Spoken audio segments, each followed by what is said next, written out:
Next up, we have Evan Eubanks.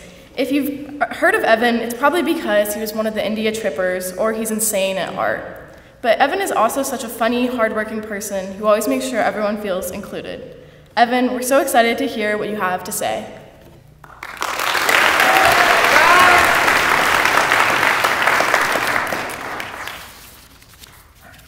Hey. I signed up for and got placed into AP Studio Art my junior year. In 10th grade, I kick-started my artistic career with the prestigious Drawing 100 class. I went straight from that to AP Studio, and it was terrifying. Miss Carmichael, in her distinct, affectionate, and loving tone, commented, "How in the world did you get into this class? You don't know how to draw." And honestly, I agreed.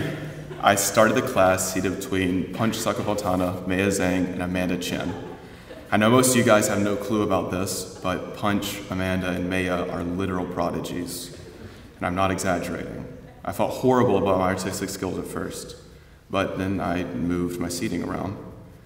See, there was this person that I really vaguely knew. Her name was Lindsay Smith. She was the daughter of my crew coach, who at the time was fairly impartial to me. I was a slow, sarcastic junior who had basically no promise on the team.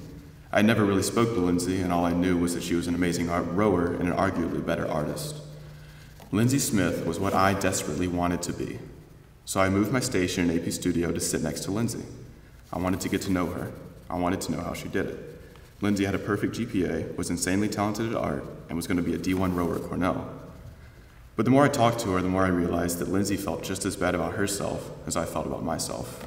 She was this effectively perfect student, an exemplary Baylor attendee, and she was just as insecure as I was. Not only that, but Lindsay loved my artwork. She would constantly compliment it, and there are actually 2 of my paintings hanging in her Cornell dorm room right now.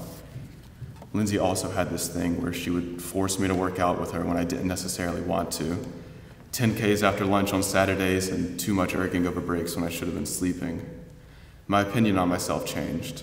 I got better at rowing, my artwork improved because I gained confidence. Lindsay and I scored the same on the AP art exam and outscored other people that I never would have expected in the beginning of the year. The way I carried myself shifted dramatically because of the way she inspired me. I gained the confidence to tackle something monumental my senior year, painting 100, where Miss Carmichael forgot teaching and yelled at Anya and I for an hour each day. So love you, Miss Carmichael, even though the speech is a little targeted.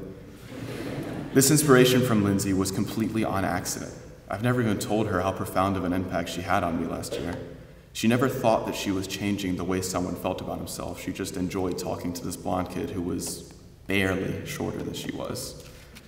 I do have a message to all this because it's getting a little long and I can see Hosian thinking about the sandwich bar.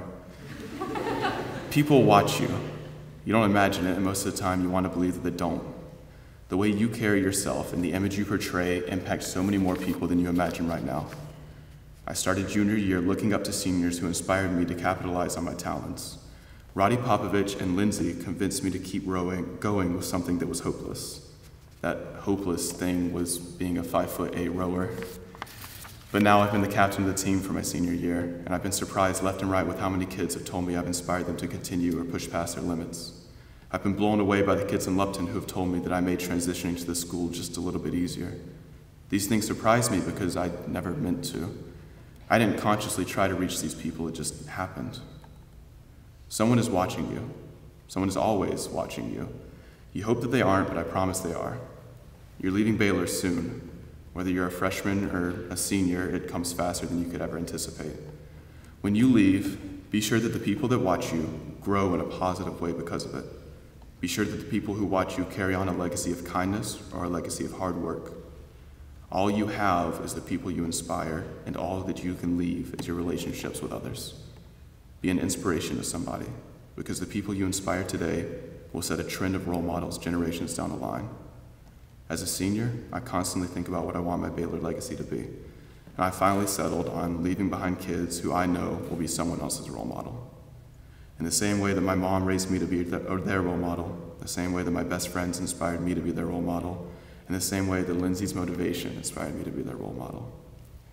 Thank you to my parents, best friends, roommate, and wonderful teachers. I hope I inspired you just a little bit.